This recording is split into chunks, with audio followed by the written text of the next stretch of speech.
শুভ সকাল। Saint Xavier's স্কুলের পক্ষ থেকে অনলাইন ক্লাসে সবাইকে স্বাগতম। আজকে আমাদের পাঠের বিষয় পৌরনীতি ও নাগরিকতা। প্রথম অধ্যায়ের পৌরনীতি ও নাগরিকতা বিষয়ে আজকে আমাদের আলোচনা। প্রিয় শিক্ষার্থীরা, পৌরনীতি বিষয়টা তোমাদের নতুন। এই বিষয়টা সম্পর্কে তোমরা এর আগে ধারণা পাওনি, আজ আমরা এটা জানব। পৌরনীতি ইংরেজি শব্দ সিভিক্স, দেখো আমি বোর্ডে লিখি।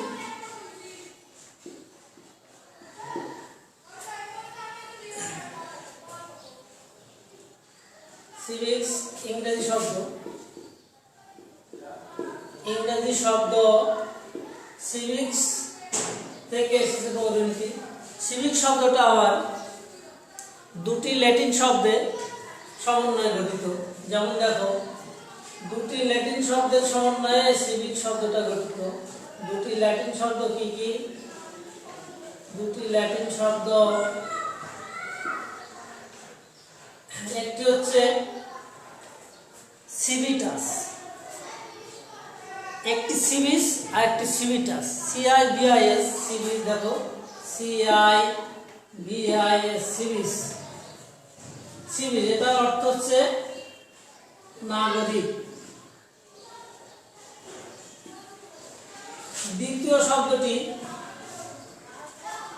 Civitas, CIVITAS civitas. সিভিটাস শব্দের অর্থ হচ্ছে নগর রাষ্ট্র। নগর রাষ্ট্র, সিভিটাস শব্দের অর্থ নগর রাষ্ট্র। তাহলে এই দুটি সমন্বয়ে শব্দের সমন্বয়ে গঠিত হচ্ছে সিভিক্স। সিভিক্স অর্থ পৌরনীতি বা পৌরনীতি ও নাগরিকতা। তাহলে পৌরনীতি ও নাগরিকতা বা পৌরনীতির এই শব্দ দুটো যদি আমরা বিশ্লেষণ করি, তাহলে পৌরনীতি কি অনেকটাই আমরা অনুমান করতে পারবো। সিভিক্স মানে নাগরিক এবং সিভিটাস মানে নগর রাষ্ট্র। এই নাগরিক শব্দটা আমরা এর সাথে পরিচিত। নাগরিক, হ্যাঁ, আমি দেশের নাগরিক, এ নাগরিক ও নাগরিক, এরকম বিভিন্নভাবে তোমরা শব্দটা শুনেছ। কিন্তু নগর রাষ্ট্র শব্দটার সঙ্গে তোমরা কম পরিচিত। আমরা এই শব্দ দুটো বা এই ধারণা, পৌরনীতির ধারণা বা এর আলোচনা প্রাচীন গ্রিসেই প্রথম হয়েছিল। প্রাচীন গ্রিসে এই পৌরনীতির ধারণা ওখান থেকেই আসে। সেখানে নাগরিক এবং নগর রাষ্ট্র এইগুলো ওখানেই প্রথম ব্যবহৃত হয় এবং সেখানে নাগরিক ও নগর রাষ্ট্র ছিল অবিচ্ছেদ্য অংশ, অর্থাৎ একই অর্থে ব্যবহার করা হতো। নাগরিক ও নগর রাষ্ট্রের জন্য একে অপরের সাথে জড়িত, এটা কোনো আলাদা কোনো বিষয় নয়। এই নাগরিক এবং নগর রাষ্ট্র ধারণা গ্রিসে কেমনভাবে ছিল? গ্রিস ছোট ছোট অঞ্চলে বিভক্ত ছিল। সেই ছোট ছোট অঞ্চল নিয়ে একটি নগর রাষ্ট্র গঠিত হতো। ক্ষুদ্র ক্ষুদ্র অঞ্চল নিয়ে নগর রাষ্ট্র গঠিত হতো এবং সেই নগর রাষ্ট্রের ধারণা আমরা ওই গ্রিস থেকেই পাই। কিন্তু বর্তমানে এই নগর রাষ্ট্র বা নাগরিক এখন ব্যাপক অর্থে ব্যবহার করা হয়। ব্যাপক অর্থে বলতে এখন আর ক্ষুদ্র ক্ষুদ্র অঞ্চল নয়, অনেক বড় এলাকা নিয়েই এক একটি রাষ্ট্র এবং জনসমষ্টি সবাই মিলে বৃহৎ অঞ্চলকেই, বৃহৎ একটা অঞ্চল মিলে এক একটা রাষ্ট্র বা নাগরিক, এই ধারণাগুলো এসেছে। যেমন বাংলাদেশ, সেটা আয়তন 1,47,570 বর্গ কিলোমিটার এবং এর লোক সংখ্যা বইয়ের তথ্য অনুযায়ী 15 কোটি এবং বর্তমানে 16 কোটি বা তারও বেশি। এখন এই সমস্ত বৃহৎ এলাকা এবং এর জনসংখ্যা এটা কিন্তু একটা নাগরিকের এই জনসংখ্যা এবং বৃহত্তর এই যে বড় রাষ্ট্র এসব কিন্তু এই নাগরিক বা নগর রাষ্ট্রের অন্তর্ভুক্ত। মানে এটা এখন বড় আকারে ধরে নিতে পারি আমরা। এই নগর রাষ্ট্রে গ্রিসের যখন নগর রাষ্ট্রের ধারণা সৃষ্টি হয় বা ওখান থেকে আসে, সে সময় নাগরিক ছিল কারা? সে সময় নাগরিক ছিল যারা ওই নগরের রাষ্ট্রীয় কাজে অংশগ্রহণ করত, শুধু তারাই নাগরিক। তাহলে রাষ্ট্রীয় কাজে অংশগ্রহণ করতো এবং শুধু রাষ্ট্রীয় কাজে কারা অংশগ্রহণ করতো? শুধু পুরুষ। যারা পুরুষ শুধু তারাই রাষ্ট্রীয় কাজে অংশগ্রহণ করত। তাহলে বাকি ছিল কারা? বাকি ছিল নারী এবং একটা দাস শ্রেণী ছিল। গ্রিসে দাস প্রথা ছিল সে সময়। দাসেরা সাধারণত কোনো কার্যে রাষ্ট্র কোনো কার্যে অংশগ্রহণ করতে পারতো না। তারা রাজরাজা বা অভিজাত শ্রেণীর দাস ছিল। তাদের দিয়ে পারিবারিক যে কোনো কাজ তারা তাদের দিয়ে করে নিত এবং খুব অত্যাচারিত বা খুব নিম্ন শ্রেণীর পেশায় এই দাসরা নিয়োজিত ছিল। তাদের কার্যক্রম অভিজাত শ্রেণীর সেবা করাই ছিল তাদের কাজ। তাহলে সেই দাস শ্রেণী আবার এবং নারী কেউই রাষ্ট্র কার্যে অংশগ্রহণ করতে পারত না, বিধায় তারা নাগরিক ছিল না। কিন্তু বর্তমানে সেই ধারণা পাল্টেছে। সেই ক্ষুদ্র ক্ষুদ্র রাষ্ট্র, ক্ষুদ্র ক্ষুদ্র অঞ্চল নিয়ে একটা নগর রাষ্ট্র, সেই ধারণা পাল্টে এখন বৃহৎ আকার ধারণ করেছে। যেমন বাংলাদেশ এই আয়তনের অনেক বড় আয়তনের একটা দেশে যারাই বাস করে সবাই নাগরিক, কিন্তু এই ধারণা গ্রিসে ছিল না। এবং আরেকটা কথা, বাংলাদেশ সবাই নাগরিক, তবে রাজনৈতিক অধিকার ভোগ করার ক্ষেত্রে এখানে কিছু আইন আছে। 18 বছরের নিচে কেউই ভোট দান করতে পারবে না এবং রাজনৈতিক অধিকার ভোগ করতে পারবে না, নির্বাচিত হওয়ার অধিকার ভোগ করতে পারবে না।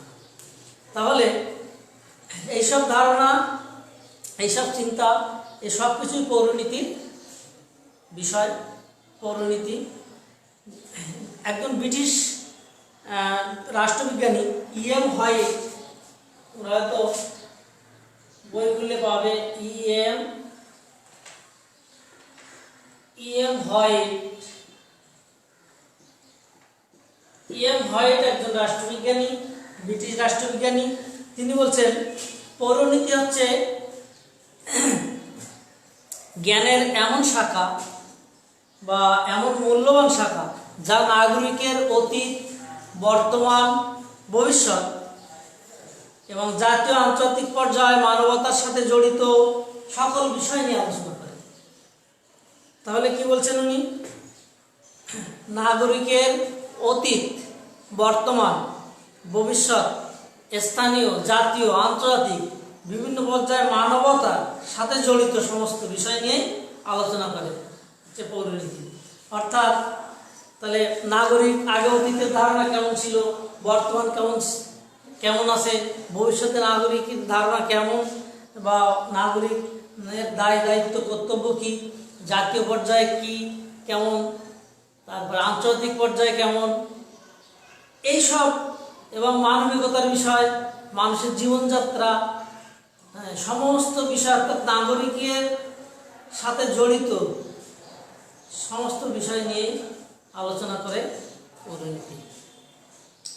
তাহলে আমরা E.M. হোয়াইটের ধারণা থেকে, তার সংজ্ঞা থেকে অনেকটাই আন্দাজ করতে পারলাম যে পৌরনীতির বিষয়বস্তু কি, পৌরনীতির কাকে বলে, এটুকু অনেকটা আন্দাজ করতে পারলাম। অর্থাৎ পৌরনীতি হচ্ছে সেই বিষয় যেটা নাগরিক এবং সেই নাগরিকের অধিকার, কর্তব্য, বর্তমান, ভবিষ্যৎ, স্থানীয়, জাতীয়, আন্তর্জাতিক বিভিন্ন পর্যায়ে তার যে মানবতা বা তার যে কার্যবলী, দায়িত্ব, কর্তব্য সমস্ত কিছু নিয়ে আলোচনা করে পৌরনীতি। এটুকু আমরা জানলাম। এবার জানবো পৌরনীতির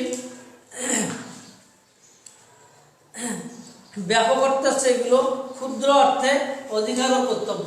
ব্যাপক অর্থে হচ্ছে, ব্যাপক অর্থে কি, রাজনৈতিক, পৌরনীতির সাথে জড়িত নাগরিকের যেসব বিষয় অধিকার, কর্তব্য, সামাজিক অধিকার, রাজনৈতিক অধিকার, অর্থনৈতিক অধিকার, স্থানীয় পর্যায়ের তার দায়িত্ব কর্তব্য, আন্তর্জাতিক পর্যায়ের দায়িত্ব কর্তব্য, নাগরিকের অতীত, বর্তমান, ভবিষ্যৎ, এই সমস্ত কিছু নিয়ে আলোচনা করে। এই সমস্ত কিছুর হচ্ছে ব্যাপক অর্থে পৌরনীতির এই যে আলোচনা ব্যাপক অর্থে বোঝায়। আর ক্ষুদ্র বা সংকীর্ণ অর্থে বলতে বোঝায় নাগরিকের অধিকার ও কর্তব্য হচ্ছে পৌরনীতির বিষয়বস্তু। একজন নাগরিকের কী কী অধিকার আছে, কী কী কর্তব্য আছে, এসব বিষয় নিয়ে আলোচনা করে। একটা নাগরিক হিসাবে তার রাষ্ট্রের প্রতি কিছু দায়িত্ব কর্তব্য আছে, আবার কিছু অধিকার আছে যা নাগরিক হিসেবে তার প্রাপ্য, রাষ্ট্রের কাছ থেকে সে পেতে পারে বা পাওয়া উচিত। তাহলে এই দুটো জিনিস সংকীর্ণ অর্থে পৌরনীতির বিষয়বস্তু। তাহলে আমরা পৌরনীতির বিষয়বস্তুটা একটু বিস্তারিত আলোচনা করব। পৌরনীতির বিষয়বস্তু, পৌরনীতির বিষয়বস্তু, পৌরনীতির বিষয়বস্তু এক হচ্ছে নাগরিকের অধিকার ও কর্তব্য। নাগরিকের অধিকার ও কর্তব্য, নাগরিকের অধিকার ও কর্তব্য। হ্যাঁ, অনেকে এই অধিকার ও কর্তব্য কি বিষয় দুটি তালগোল পাকিয়ে ফেলতে পারো। অধিকার ও কর্তব্য, অধিকার হচ্ছে যা আমার পাওয়া উচিত, সেটাই আমার অধিকার। যা আমার পাওয়া উচিত, রাষ্ট্রের কাছ থেকে আমার যা পাওয়া উচিত সেটা আমার অধিকার। আর রাষ্ট্রের প্রতি আমার কিছু যে দায়িত্ববোধ আছে, দায়িত্ব আছে, যা আমার করা উচিত তাই আমার কর্তব্য।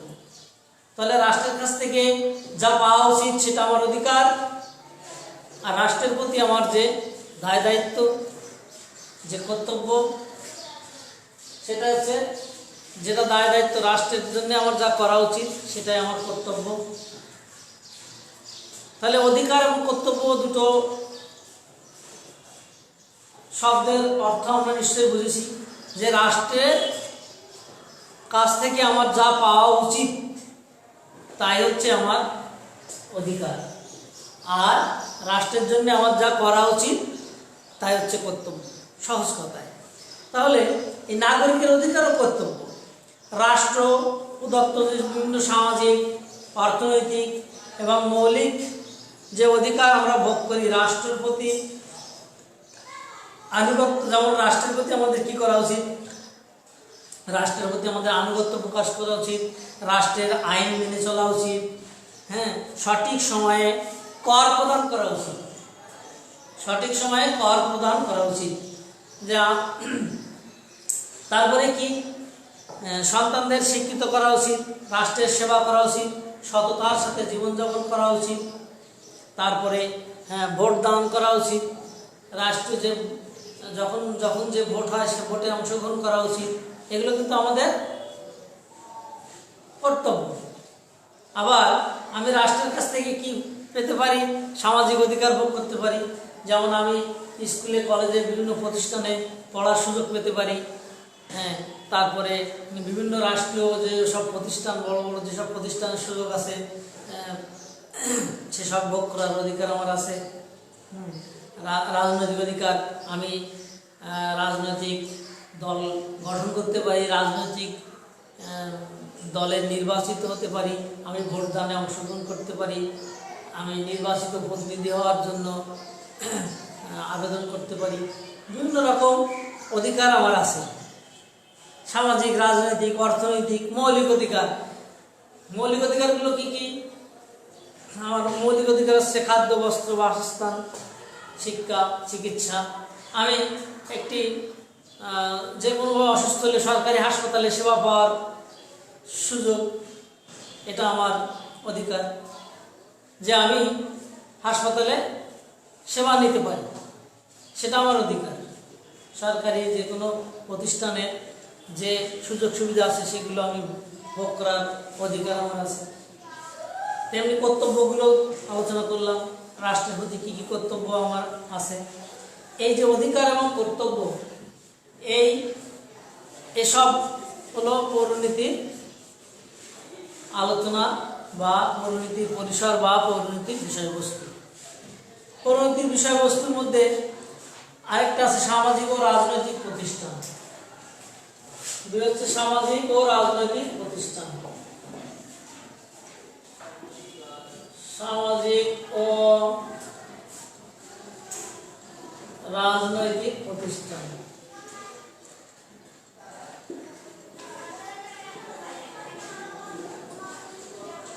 সামাজিক ও রাজনৈতিক প্রতিষ্ঠান, সামাজিক ও রাজনৈতিক প্রতিষ্ঠান কি? নাগরিক জীবনকে উন্নত, গতিশীল এবং স্বাচ্ছন্দ্য করার জন্য সামাজিক ও বিভিন্ন রাজনৈতিক প্রতিষ্ঠান আছে। এদের গঠন, এদের কার্যাবলী এবং এদের নিয়মকানুন, এ সমস্ত যাবতীয় কিছু আইন, আদালত, তারপরে সংবিধান, সমস্ত কিছু নিয়ে আলোচনা করাই হচ্ছে পৌরনীতির বিষয়বস্তু। সামাজিক ও রাজনৈতিক প্রতিষ্ঠান, বিভিন্ন সামাজিক ও রাজনৈতিক প্রতিষ্ঠান আছে। তাদের গঠনতন্ত্র, তাদের কার্যাবলী, তাদের আইন কি এবং সামাজিক মূল্যবোধ, সংবিধান, সমস্ত কিছু নিয়েই আলোচনা করে পৌরনীতির বিষয় এবং পৌরনীতির বিষয়বস্তুর মধ্যে পড়ে। তারপরে 3 নম্বর আছে নাগরিকতার স্থানীয়, জাতীয়, আন্তর্জাতিক বিষয়। নাগরিকতার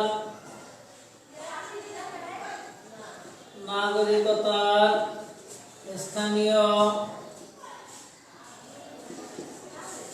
জাতীয়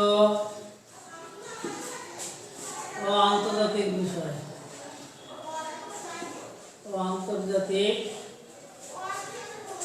আন্তর্জাতিক বিষয় খেয়াল করো, নাগরিকতার স্থানীয়, জাতীয়, আন্তর্জাতিক বিষয়। আমরা যেখানে বাস করি সেখানে আমার স্থানীয় প্রতিষ্ঠান আছে, যেমন কি ইউনিয়ন পরিষদ, সেটা আমার স্থানীয় প্রতিষ্ঠান। এরপর আছে পৌরসভা, সিটি কর্পোরেশন, তারপর বিভিন্ন রকমের প্রতিষ্ঠান স্থানীয় কেন্দ্র করে জাতীয় পর্যায়ে বিভিন্ন আইন তৈরি, তারপরে আইন প্রণয়ন এবং সেগুলো বাস্তবায়ন। আন্তর্জাতিক পর্যায়ে বিভিন্ন প্রতিষ্ঠান আছে, জাতিসংঘ, কমনওয়েলথ, তারপর ইউনেস্কো, ইউনিসেফ, বিভিন্ন সংগঠন।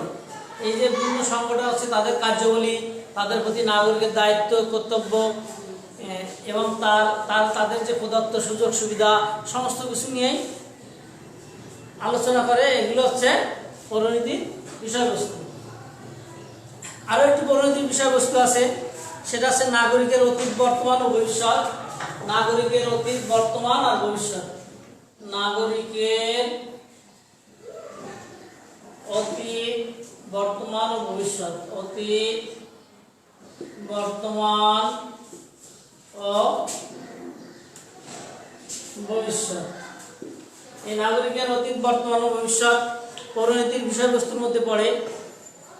নাগরিকের অতীত, বর্তমান, নাগরিকের অতীতের ধারণা কি ছিল, বর্তমানের ধারণা কেমন এবং ভবিষ্যতে নাগরিকের ধারণা কেমন হতে পারে, এই সব ধরনের আলোচনা করা এসছে পৌরনীতির বিষয়।